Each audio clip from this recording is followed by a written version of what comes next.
What's going on, y'all? This is John Alsace with Facemask Fantasy. We got new up-to-date fantasy content coming your way every day on this channel, so if you have not subscribed already, then please hit that button. But before we get into our main topic for today, my co-host Nick Payne put in a ton of work to give you guys a free 2021 Redraft draft kit available on our website, which can be found at facemaskpod.com. It's a great piece of content, something that other analysts might be charging you for, but we're giving it to you for free. So without further ado, let's get into some fantasy talk. And today I wanted to talk to you guys about Dez Fitzpatrick. Now, the Titans traded up with the Panthers to select Louisville wide receiver Dez Fitzpatrick with the 109th overall pick in the 2021 NFL Draft. He's 6'2", 210 pounds, so he comes in with the prototypical build for a wide receiver that you like to see from somebody typically playing on the outside.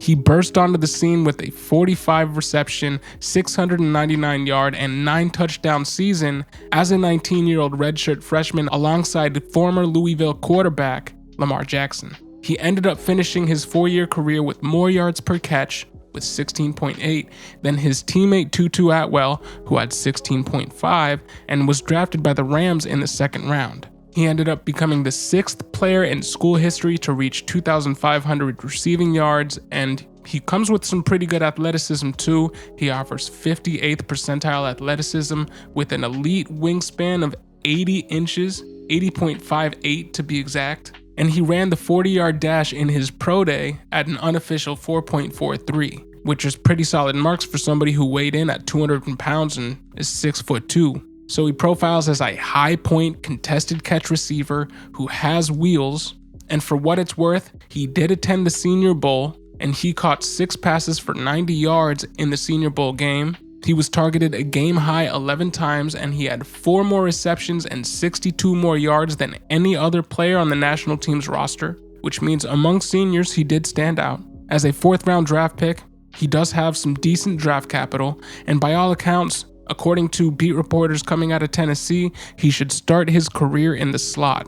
Now that makes sense with AJ Brown and Julio being able to serve on the outside, but being 6'2", Fitzpatrick could be a mismatch over the middle of the field with typically shorter slot corners. And he's only competing with Josh Reynolds for the spot right now. Now this team operated with 3 weapons last season with AJ Brown, Corey Davis, and Jonnu Smith. And Corey Davis and Jonnu Smith left in free agency, and technically they need a tertiary option to come in and play meaningful offensive snaps and just soak up the intermediate area of the field for this team, an area of the field that Jonnu Smith was typically working in last season. Anthony Firkser is expected to step up from the tight end position, but Dez Fitzpatrick is in a great spot to pick up a lot of that work that went Smith's way just last season. That said, how impactful will he be for fantasy? I don't think he'll be very impactful. Unless something were to happen to Julio Jones, who now, he is entering his age 32 season,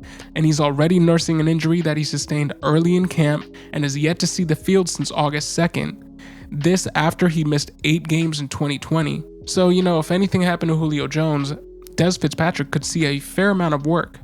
Now, he originally drew hype as the possible wide receiver 2 for this offense upon being drafted before Julio was even traded there. So I'm sure you can get him at a discount everywhere you look. In season long, despite the dip in what his ADP should be, I'm not really looking his way because I don't think he's going to be able to command enough of a target share in this offense to really be worth it in fantasy. But he's absolutely somebody who's going to be on my watch list in case something happens to Julio Jones, if this injury lingers longer into the season, or if he sustains something in season, exacerbates the same injury that he has now, and he has to sit out for any significant amount of time. So in redraft, watch list guy. In Dynasty, I think because of this Julio Jones arrival, he is a sneaky buy, as we could be looking at the Titans wide receiver 2 of the future, who has a chance to learn from Julio, and who is never going to have the pressure of going against the number 1 corner as long as he's playing out of the slot, and even if he were to be switched out to the outside, if he is the eventual replacement for Julio Jones, he's only ever going to be seeing the number 2 cornerback, as the number 1 cornerback will usually be lined up attacking AJ Brown. So in Dynasty, I really like him. If you can add him to the back of a trade just as a throw-in, I would try to do so. If you can just throw a future fourth out, maybe 2 future fourths, just to see if you can get him on your squad, just as a potential blow-up candidate for 2 years down the line when Julio is not on this team anymore. Give it a shot, but otherwise, just keep him as a watch list player. What do you guys think? Put your thoughts in the comment section below. My name is John Alsace, and this is Facemask Fantasy. We bring you new fantasy content every day on this channel, so if you have not hit the subscribe button, please do. Thank you for listening and have a great day.